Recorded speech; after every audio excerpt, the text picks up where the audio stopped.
자, 여러분 안녕하세요. 오늘도 코로나 후유증에 대한 이야기를 한번 해보도록 하겠습니다. 자, 오늘 말씀드릴 논문은요. 코로나에 걸리고 이제 집에서 자가격리를 했던 경증 환자, Home Isolated Patients죠. 를 대상으로 해가지고요. 어떤 후유증이 있었는지를 살펴본 논문이에요. 이게 연구가 진행된 시점이 오미크론이 유행하기 전이거든요. 2021년도 6월 달에 발표가 됐으니까. 지금하고는 좀 차이가 있지만 워낙에 좀 깔끔하게 진행된 연구고요. 또 경증 환자를 대상으로 잘 정리된 그런 논문이 별로 없었고 네이처 메디슨이라고 하는 저널 굉장히 좋은 저널이거든요. 그래서 요 논문을 좀 소개를 드려보기로 결정을 했습니다. 자, 그러면은 코로나를 가볍게 앓고 지나가면 어떤 후유증이 많이 나왔느냐? 결론을 그냥 바로 말씀을 드릴게요. 요겁니다, 요거. 그래서 이걸 보시면 연령대별로 어떤 후유증이 몇 프로가 나왔는지를 한눈에 그냥 다 알 수가 있게 정리가 돼 있죠. 그래서 이걸 좀 한번 자세히 보시면은요. 코로나에 걸리고 나서 무엇이든지 간에 상관없이 불편한 증상이 하나라도 있었다. any symptom 있었다. 그런 사람들이 몇 프로가 나왔냐면요. 55%가 나왔습니다. 그러니까 2명 중에 1명은 코로나를 앓고 나서 뭔가 후유증이 있었다는 거죠. 그럼 뭐가 제일 많았느냐? 첫 번째는 이거였습니다. 피로감, fatigue, 이게 30%. 그 다음에 2등이 뭐였냐면 이겁니다. disturbed taste and smell. 그러니까 후각과 미각 저하가 27%. 3등이 집중력 저하 19%. 4등이 memory problem. 기억력 저하죠. 이게 18%가 있었습니다. 이렇게 나타났고요. 이걸 연령대별로 좀 쪼개서 보면은 좀 대충 비슷하긴 한데요. 이 15세 미만, 0세부터 15세까지는 별로 이런 후유증이 잘 나타나지 않았어요. 근데 그 16세 이상부터는 거의 비슷하게 후유증이 나타난다는 것을 알 수 있었습니다. 자, 그런데 이제 그 후각 감소, 뭐 집중력 저하, 메모리 이런 것들은 제가 지난 영상에서 네이처 논문 분석하면서 말씀을 드렸죠. 이 각각이 다 어떤 뇌 부위의 변화와 관련이 있었다. 그런 논문이었어요. 물론 뭐 변화가 너무 미세했고 아직 많은 부분이 좀 모호하기 때문에 후속 연구를 봐야 된다고 말씀을 드렸죠. 그 영상도 한번 관심이 있으시면 보시는 걸 추천을 드립니다. 그래서 오늘은요, 이 피로감, 이 fatigue 이거에 대해서 좀 집중적으로 말씀을 드려볼게요. 자, 그러니까 이게 30%라고 하는 거는 어마어마한 수치입니다. 여러분 그 30%라고 하면은요, 3명 중에 1명이 걸린다는 거예요. 근데 이 피로감이라고 하는 게 좀 애매하잖아요. 이게 주관적이잖아요. 이게 지금 뭔가 연구를 하는데 피곤하냐 안 피곤하냐 이렇게 물어보면은 이게 좀 애매하거든요. 그래서 여기서는 조금 객관성을 확보하기 위해서 여러 가지 항목으로 좀 뜯어가지고 조사를 했습니다. 세부 항목별로 조사를 한 거죠. 어떻게 피곤한 거냐, 조금 더 그냥 쉬고 싶은 거냐, 아니면 졸린 거냐, 아니면 뭐 근육에 힘이 없는 거냐, 이런 육체 피로 카테고리가 하나가 있을 거고요. 그 다음에 또 정신적으로 피곤한 걸 수가 있잖아요. 그러니까 뭐 집중하기가 어렵거나 기억력에 문제가 있거나 이건 이제 따로따로 볼 수도 있지만 큰 카테고리에서는 또 피로에 들어간다고 볼 수도 있으니까. 그리고 또 이런 것도 조사를 했어요. 단어를 찾기가 어렵다. 이것도 이제 정신피로에 들어간다라고 보고서 조사를 했는데, 이렇게 조사를 하면은 조금 더 객관성을 확보를 할 수가 있겠죠. 그렇게 해서 조사를 해봤더니 경증에서도 대충 뭐 한 30%, 정신피로는 한 19%에서 23% 많게는 그렇게까지 후유증으로서 나타났습니다. 조금 특징적인 거는요, 이 단어를 찾기가 어렵다? 코로나에 걸리고 나서 뭔가 내가 말을 하려고 하는데 단어를 적합한 걸 찾기가 어렵다. 이렇게 호소하는 사람들이 23%나 있었어요. 경증에서도. 경증이 아니면은 거의 2배, 40, 거의 절반 정도에서 그런 증상을 호소했다라고 되어 있고, 이건 조금 생각을 해봐야 되는 결과인 것 같아요. 근데 제 생각에는요, 아무리 이렇게 세부적으로 조사를 한다고 해도 이 피로감이라고 하는 거는 좀 모호한 것 같아요. 뭔가 본질적으로. 그래서 이거를 이렇게 한번 생각을 해볼게요. 우리가 코로나에 걸리지 않은 그냥 일반인에서 피로를 조사를 해보면 얼마가 나올까? 이게 지금 노르웨이에서 한 연구거든요. 그래서 노르웨이 사람들한테 조사를 해봤어요. 일반인에서 얼마나 피곤한지. 했더니 이게 한 11%에서 14% 정도가 나왔습니다. 그러니까 지금 이 코로나 이후, 코로나 후유증으로 나오는 게 몇 퍼센트죠? 30%잖아요. 30%. 그러니까 이게 피로감이라고 하는 게 조금 본질적으로 모호하다라고 해도 10몇 %하고 30%는 차이가 좀 크잖아요. 그러니까 이게 코로나 후유증으로 정말로 피로감이 있나 보다 이렇게 생각할 수도 있겠죠. 그런데 조금 더 따져봐야 될 부분이 있어요. 왜냐면은 이 코로나라고 하는 거는 감염증이잖아요. 감염증. 큰 카테고리에서. 감염증이라고 하는 거는 우리 몸에 적군이 쳐들어와가지고 열심히 싸운 거죠. 열심히 싸우면 어때요? 에너지가 고갈되겠죠. 에너지가 고갈되면 바로 그게 피로감 아니에요. 그렇죠. 그러니까 꼭 코로나가 아니더라도 다른 감염증을 다 걸리고 나면 그냥 일반적으로 있는 피로감 아니냐. 꼭 이게 코로나 때문에 후유증으로 나타난 피로감이냐. 이렇게 물어볼 수 있는 거 아니에요. 그래서 그거 갖다가 이 부분에 대해서 이 저자들도 얘기를 좀 하고 있어요. 그래서 요 문장입니다. 요 영어로 된.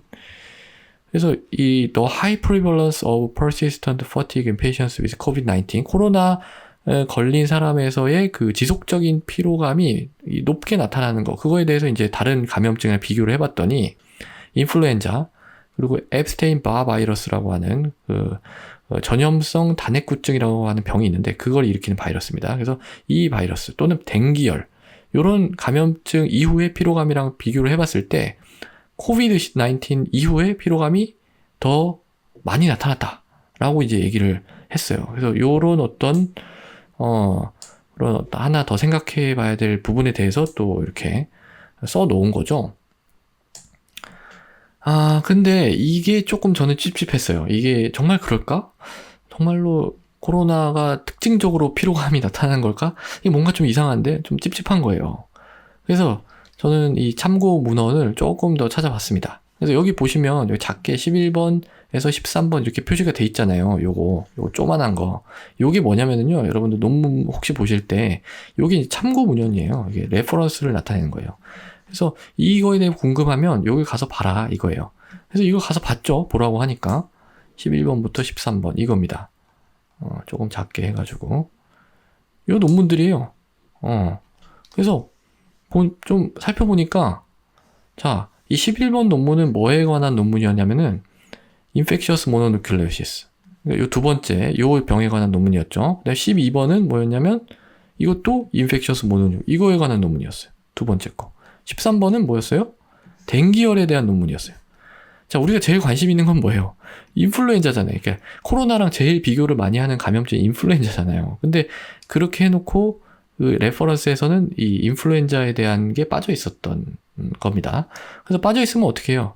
찾아보면 되죠. 구글 검색을 해서 찾아봤습니다. 이거 뭐 찾는데 5초도 안 걸린 것 같아요. 그래서 구글 검색해서 딱 찾아보니까 인플루엔자에 걸리고 나서 얼마나 피곤한지를 보니까 이게 41%가 났어요. 41%. 그냥 첫 번째 구글 검색에서 첫 번째 뜬 논문에서. 이건 뭐 논문은 아니지만 조사에서. 물론 뭐 조금 더 이걸 타이트하게 피로라고 하는 거의 관점을 조금 더 타이트하게 잡으면 여기에서는 17.5%가 나왔대요. 그러니까 대충 17.5%에서 한 41% 사이라고 보면 되겠죠. 인플루엔자 걸리고 나서 피로한 게. 그러면 지금 우리가 코로나, 코비드-19 요거하고 필요한 게 얼마나 나타났어요? 이 논문에서. 30%잖아요. 그러면은 어떤 게 더 많은 거예요? 알 수 없죠. 알 수 없지만 대충 그냥 비슷한 레인지라고 봐도 무방하지 않을까요? 이게 꼭 코로나 걸리고 더 필요하다라고 하는 거에 근거가 될까요? 라는 생각이 저는 드는 거죠. 자, 그래서 뭐 일단 인플루엔자는 그렇고 뭐 이 인펙셔스 모노뉴클레오시스 두 번째 예시로 든 이 EB 바이러스 감염증 이후의 피로감보다 훨씬 더 많으냐 코로나가 그것도 한번 살펴봤습니다. 요 문헌을 직접 들어가서 봤어요. 11번 요걸 봤는데 이게 왜냐면 란셋이니까 한번 봤는데 요 데이터를 보니까 이런 식이에요. 이 바이러스 EB 바이러스에 걸리고 난 이후에 피로감이 몇 명이 나타났냐면은 이게 35명에서 42명이 나타났거든요. 근데 이 전체 연구 대상, 이 EB 바이러스 감염증 대상자가 118명이었어요. 그러니까 이걸 퍼센티지로 계산을 해보니까 30에서 35%가 나왔어요. 일단 제가 이 문헌을 본 결과로는 30에서 35%가 나왔거든요. 근데 우리가 지금 코로나 걸리고 30% 피곤하다고 나왔잖아요. 그럼 이게 더 많은 거 아니에요? EB 바이러스가. 근데 어떻게 여기 문장에서는 코로나가 더 하이어하다라고 얘기를 할 수가 있지? 좀 뭔가 저는 이상하다라고 생각을 합니다. 그러니까 여러분들 그 논문 보실 때요. 조금 미심쩍은 게 있으면 이게 파고 들어가가지고 직접 확인을 하셔야 돼요. 물론 뭐 제가 아주 막 이걸 철저하게 읽은 건 아니기 때문에 제가 틀렸을 수도 있습니다. 제가 다 맞다는 건 아니에요. 그렇지만은 이게 뭐 코로나 때문에 피로감이 다른 감염증보다 훨씬 더 많이 데피니트하게 나타난다. 그렇게 얘기하기에는 조금 약간 맞지 않는 부분도 있지 않나. 이 정도로 저는 말씀을 드리는 겁니다. 그러니까 논문이라고 하는 게요, 저자의 주장을 적은 거예요. 그러니까 완전한 어떤 팩트를 적은 게 아니라는 뜻이죠. 제가 이게 반복적으로 말씀드리는데, 이분들, 지금 이 논문 쓴 이분들이 잘못했다고 얘기하는 거 아니에요. 이분들은 굉장히 깔끔하게 데이터를 제시를 했고, 하는데 디스커션에서 이런 걸 쓰는 과정 중에서 이분들이 찾은 데이터랑 제가 이제 검색해서 좀 본 거. 근데 뭐 이건 사실 뭐 11번 논문을 제가 봤는데 이렇게 나왔으면 이건 좀 그런 거 아닌가? 약간 이런 생각도 드는데, 어쨌든, 그런 어떤 근거의 차이가 있을 수 있다라고 하는 말씀을 드리는 거예요.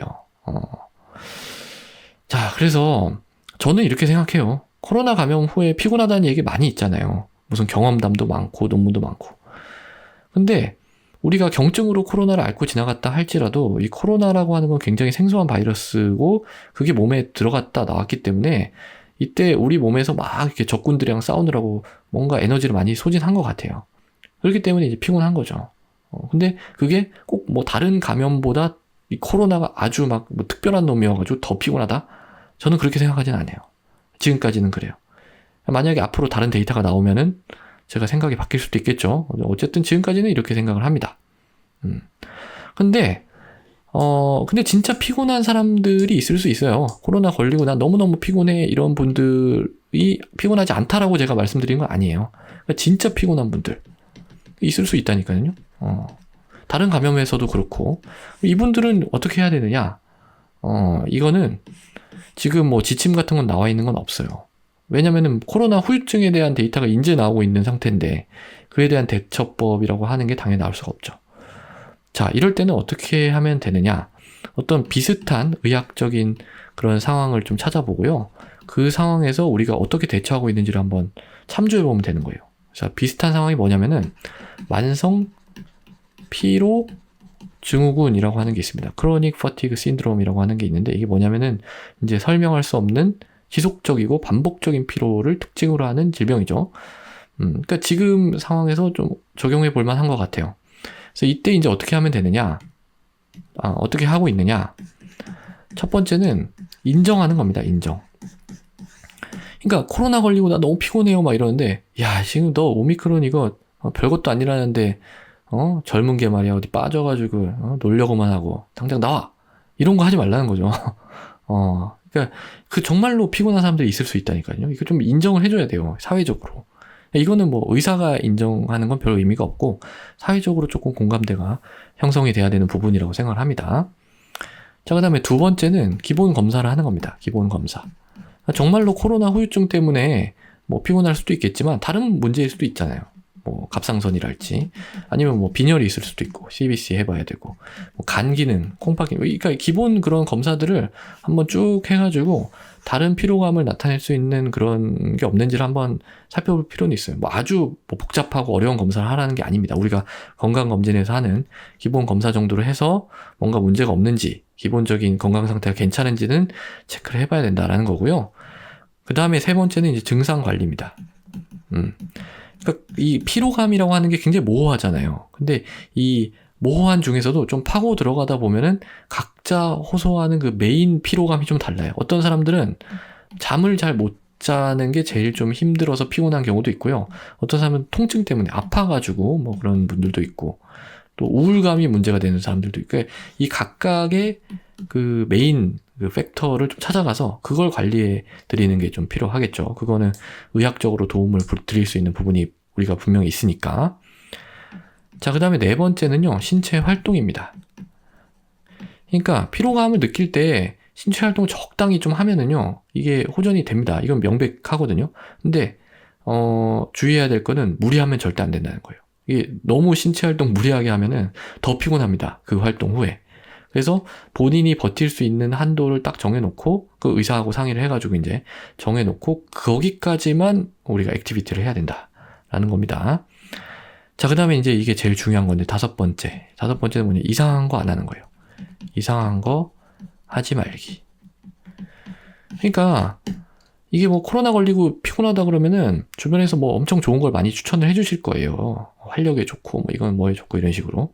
근데 그런 거 크게 도움 안 됩니다. 이게 근거가 있는 게 거의 없어요. 그러니까 그런 거에 돈 쓰지 마시고 제가 방금 말씀드린 이런 기본을 지키는 게 훨씬 낫지 않나, 저는 그렇게 생각을 하거든요. 자, 그래서 오늘 여기까지 말씀드릴게요. 오늘은 코로나 앓고 나서의 어떤 피로감에 대해서 제 생각을 말씀드려봤습니다. 오늘도 경청해 주셔서 대단히 감사합니다.